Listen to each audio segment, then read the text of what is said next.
Bismillahirrahmanirrahim. Assalamualaikum warahmatullahi wabarakatuh. Sahabat yang beriman, Rasulullah SAW telah memberikan sejumlah peringatan mengenai tanda-tanda yang datangnya hari kiamat. Di antaranya adalah fitnah yang akan bertebaran di mana-mana. Rasulullah SAW bersabda, sesungguhnya menjelang datangnya hari kiamat terjadi banyak fitnah, bagaikan bagian malam yang gelap gulita. Seseorang yang di pagi hari dalam keadaan beriman dan di sore harinya menjadi kafir. Ada yang di sore harinya dalam keadaan beriman dan di pagi harinya menjadi kafir. Orang yang duduk di saat itu lebih baik daripada orang yang berdiri. Orang yang berdiri di saat itu lebih baik daripada orang yang berjalan. Dan orang yang berjalan saat itu lebih baik daripada orang yang berlari. Maka patahkanlah busur-busur kalian, putuskanlah tali-tali busur kalian, dan pukulkanlah pedang-pedang kalian ke batu. Jika rumah salah seorang dari kalian dimasuki fitnah, maka jadilah seperti yang terbaik dari kedua anak Adam, Habil. Hadis riwayat Ahmad, Abu Daud, Ibnu Majah, dan Hakim. Berikut 6 fitnah di akhir zaman. Berikut adalah sejumlah fitnah yang akan muncul menjelang kedatangan hari kiamat. 1. Orang-orang mengingkari aturan syar'i. Salah satu fitnah yang akan terjadi ketika menjelang datangnya hari kiamat adalah orang-orang akan melanggar aturan-aturan syar'i yang ada. Manusia sudah berani untuk menjual akhirat dan urusan agamanya demi mendapatkan harta dunia yang hanya sementara. Terkait hal ini, Rasulullah bersabda, menjelang kiamat akan muncul fitnah-fitnah seperti potongan-potongan malam yang pekat. Kala itu seseorang menjadi mukmin pada pagi hari tetapi berbalik menjadi kafir pada sore harinya. Menjadi mukmin di sore hari tetapi berbalik menjadi kafir pada pagi harinya. Yang menjual harta bendanya dengan secuil harta dunia. Hadis riwayat At-Tirmizi. 2. Terpecahnya kaum muslimin.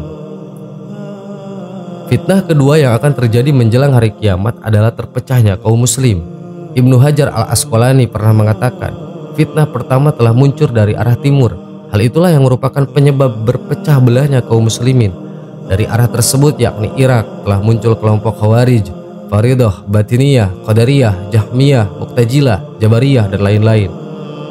Abdullah bin Umar meriwayatkan bahwa Rasulullah bersabda, sesungguhnya fitnah itu berasal dari sini. Beliau mengisyaratkan tangannya ke arah timur, dari arah tanduk setan muncul. Hadis riwayat Muslim. 3. Manusia menginginkan mati agar terbebas dari ujian besar. Fitnah lainnya adalah ketika manusia ingin mengakhiri hidupnya karena musibah atau ujian yang menimpa dirinya. Abu Hurairah meriwayatkan bahwa Rasulullah bersabda, kiamat tidak akan sampai ada seorang laki-laki melewati kuburan seseorang, lalu ia berkata, alangkah baiknya sekiranya aku menepati tempatnya. Hadis riwayat Ibnu Hibban. Dalam riwayat Muslim pun disebutkan, demi zat yang jiwaku berada dalam genggamannya, dunia tidak akan lenyap sampai seorang laki-laki yang melewati sebuah kuburan. Lalu ia berguling-guling di atasnya dan berkata, alangkah baiknya jika aku menempati tempat penghuni kubur ini. Ia berbuat demikian bukan karena agama, melainkan karena adanya musibah. 4. Munculnya banyak al-kharaj atau pembunuhan. Al-kharaj adalah pembunuhan, akan banyak terjadi sebagai fitnah menjelang hari kiamat. Rasulullah bersabda, sungguh menjelang hari kiamat akan muncul al-kharaj. Para sahabat bertanya, apa itu al-kharaj? Rasul menjawab, pembunuhan. Tetapi kalian bukan memerangi orang-orang musyrik, melainkan kalian saling membunuh satu sama lain. Sampai-sampai seseorang membunuh tetangganya, saudaranya, pamannya, dan anak pamannya. Para sahabat bertanya, apakah pada saat itu kami masih punya akal sehat? Beliau menjawab, sesungguhnya akal seseorang pada zaman itu akan dicabut dan digantikan oleh manusia-manusia bodoh. Kebanyakan dari mereka itu benar, tetapi sebenarnya tidak. 5. Tersebar luasnya kebodohan. Fitnah yang satu ini tidak boleh terabaikan, karena akan banyak muncul kebodohan-kebodohan, sehingga ilmu yang ada pada diri manusia sangat kurang, bahkan tidak ada. Pada saat itu manusia haus mengejar harta dunia dan lupa dengan ajaran Islam.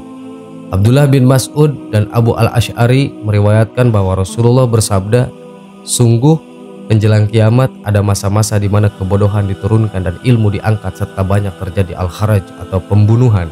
Hadis riwayat Bukhari dan Muslim. 6. Munculnya Dajjal. Fitnah terakhir menjelang hari kiamat adalah munculnya Dajjal. Hal ini akan menjadi fitnah terbesar yang akan terjadi. Rasulullah bersabda, "Dan sungguh demi Allah hari kiamat tidak akan terjadi sampai munculnya 30 tukang dusta. Yang paling akhir dari mereka itu si buta sebelah, Dajjal, terhapus mata kirinya. Munculnya tukang dusta terakhir ini tidak akan terjadi sampai kalian melihat perkara-perkara yang memuncak keadaannya pada diri kalian. Dan kalian saling bertanya di antara kalian, apakah Nabi kalian telah menceritakan kepada kalian sebagian darinya? Dan sampai gunung-gunung bergeser dari letak posisinya." Hadis riwayat Ahmad. Sahabat yang beriman, itulah beberapa fitnah yang akan datang menjelang hari kiamat, sebagaimana yang disebutkan oleh Rasulullah SAW dalam beberapa hadisnya. Wallahu a'lam. Assalamualaikum warahmatullahi wabarakatuh.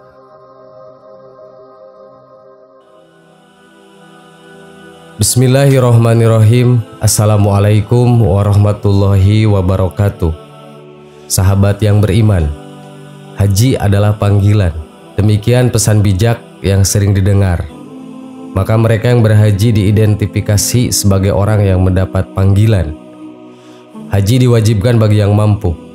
Namun kemampuan tidak selalu identik dengan kekayaan materi.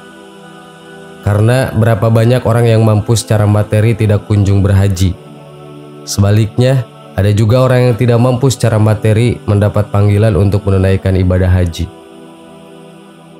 Salah satunya adalah Maksum Safi Banet bin Wahab.